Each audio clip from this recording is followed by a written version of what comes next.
Nainital haunted trip. Sameer और उसके दोस्तों को हमेशा की तरह ट्रैवल करने का बहुत शौक था। उस साल समीर ने अपने दोस्तों के साथ नैनीताल जाने का प्लान बनाया था।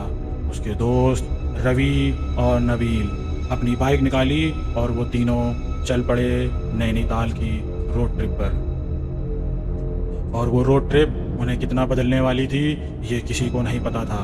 प्लान बनाने वाले शरीर को और ना ही शैतान में और ना ही भगवान में जरा सा भी भरोसा था। पर इस ट्रिप पर उसके सारे बिलीव्स बदलने वाले थे। समीर और उसके दोस्त ट्रिप के दूसरे दिन ही कहीं बाहर घूमकर अपने होटल वापस जा रहे थे और रास्ते में उन्होंने खुद को नैनीताल से करीब 3 किलोमीटर दूर वो वाली रोड पर पाया। वहाँ पहुँचते पहुँचते शाम हो चुकी थी और सूरज ढलने में अभी भी करीब 1 घंटा बाकी था। अपने खुराफाती दिमाग के चलते उन्होंने वो जगह एक्सप्लोर करने की सोची और इसी के चलते उन्होंने अपनी बाइक एक बहुत पुराने लोहे के गेट के सामने रोक दी। उस गेट की हालत बहुत ख़राब थी और वहाँ दूर दूर तक कोई आदमी नहीं था। वो वाली रोड पर ब्रिटिश एरा में बना एक कब्रिस्तान अपने इतिहास की वजह से बहुत मशहूर था। कहा जाता था कि यहाँ एक लैंडस्लाइड का हादसा हुआ था जिसमें करीब 150 लोगों की मौत हो गई थी।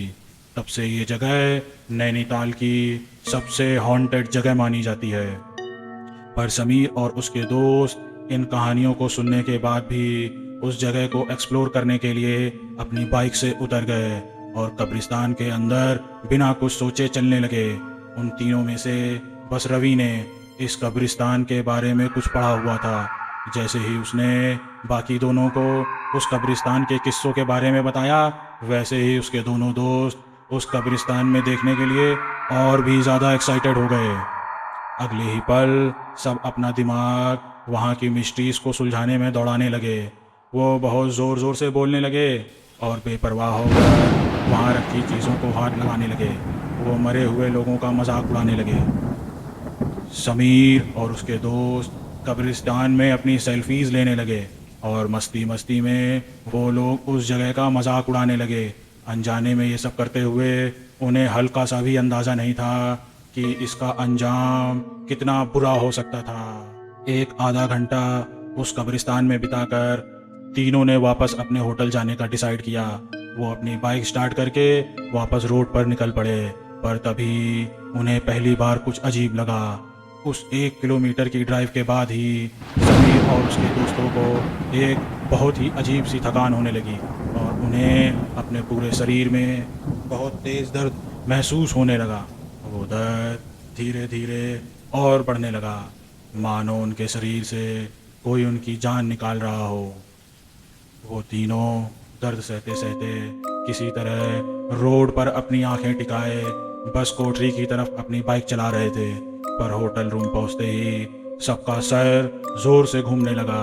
माथा ऐसा गर्म हो गया था कि जैसे किसी ने कोई जली हुई मोमबत्ती उनके सर पर रख दी हो। वो तीनों अब बुखार से कांपने लगे और तब उन्हें पहली बार अपने साथ किसी के होने का एहसास होने लगा, जैसे वो अकेले नहीं हैं और उनके साथ उस कब्रिस्तान से कोई और भी आया हो। तभी रवि को रूम के शीशे में दिखा कि कुछ काले साए समीर और नवीन के अंदर से उनकी जान खींच रहे हैं और वो लोग धीरे धीरे बेहोश हो रहे हैं। लेकिन इससे पहले कि रवि कुछ कर पाता, उसे चक्कर आने लगे और वो भी बेहोश हो गया। कुछ देर बाद समीर की आंख खुली और वो और उसके दोनों दोस्त उसी कब्रिस्तान में थे।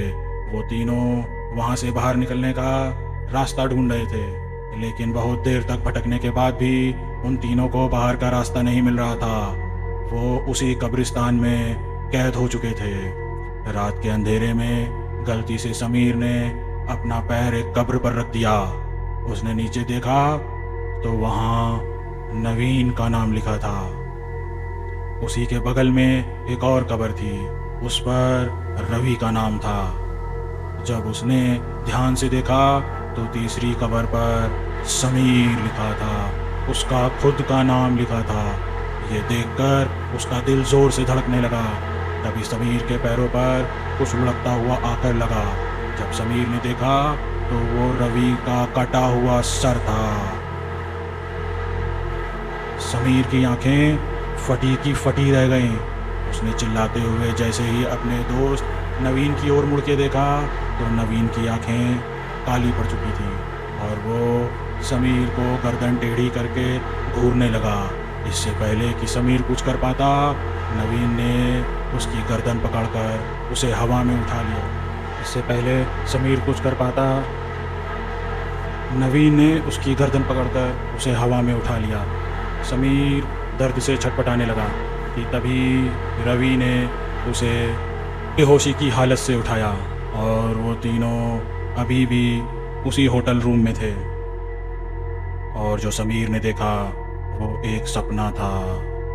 जब समीर ने अपना सपना नवीन और रवि को बताया तो उन दोनों ने जो कहा वो सुनकर उन तीनों का दिल दहल उठा।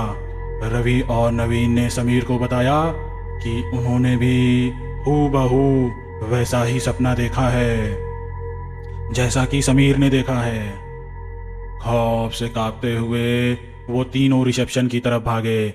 रिसेप्शन की तरफ खड़ा वेटर अजय वहीं का रहने वाला एक पहाड़ी आदमी था। वो वहाँ के भूत प्रेत के किस्सों से काफ़ी वाकिफ था। समीर से बात करने पर उसे इस बात का यकीन हो गया था कि उन लड़कों ने अनजाने में उस भूतिया कब्रिस्तान की आत्माओं को नाराज़ कर दिया है और अब हर जगह वो आत्माएं उन तीनों का पीछा करती रहेंगी। अजय नैनीताल की पहाड़ी प्रथा बचपन से सीखता हुआ बड़ा हुआ था। वो उन्हें वापस उनके रूम के अंदर ले गया। उसने तीनों लड़कों को एक सर्कल में बैठाया और उसके पीछे पीछे मंत्र रिपीट करने को बोला। उसने उनसे कहा कि चाहे उन्हें कुछ भी दिखे, उन्हें मंत्र पढ़ते रहना है। अजय ने अपनी आंखें बंद की और आत्माओं से माफ़ी मांगने लगा, जिसको तीनों दोहराने लगे। और तभी उन तीनों को दिखा कि कई काले साए हवा में उनके आसपास मंडरा रहे हैं, चक्कर लगा रहे हैं। ये दृश्य देखकर तीनों का दिल दहल गया, लेकिन फिर भी वो मंत्र पढ़ते रहे और फिर कुछ ही देर में वो साए वहाँ से गायब हो गए। उस लड़के ने उन्हें कहा कि उस कब्रिस्तान की आत्माओं ने उन्हें माफ़ कर दिया है और उनका पीछा छोड़ दिया है। उस पूजा के तुरंत बाद ही उन तीनों का शरीर तपना बंद हो गया और अगले दिन सोकर उठने के बाद मानो समीर और उसके दोस्तों को लग रहा था कि जैसे पिछली रात उनको कुछ हुआ ही नहीं था। उनका दर्द, बुखार और चक्कर कभी था ही नहीं। कुछ बचा था तो बस वो भयानक एक्सपीरियंस। उस रात को तो वो कभी नहीं भूल सकते, लेकिन उन्होंने डिसाइड किया कि वो फिर कभी ऐसे लापरवाह नहीं होंगे और फिर कभी किसी कब्रिस्तान में भूल के भी कदम नहीं रखेंगे।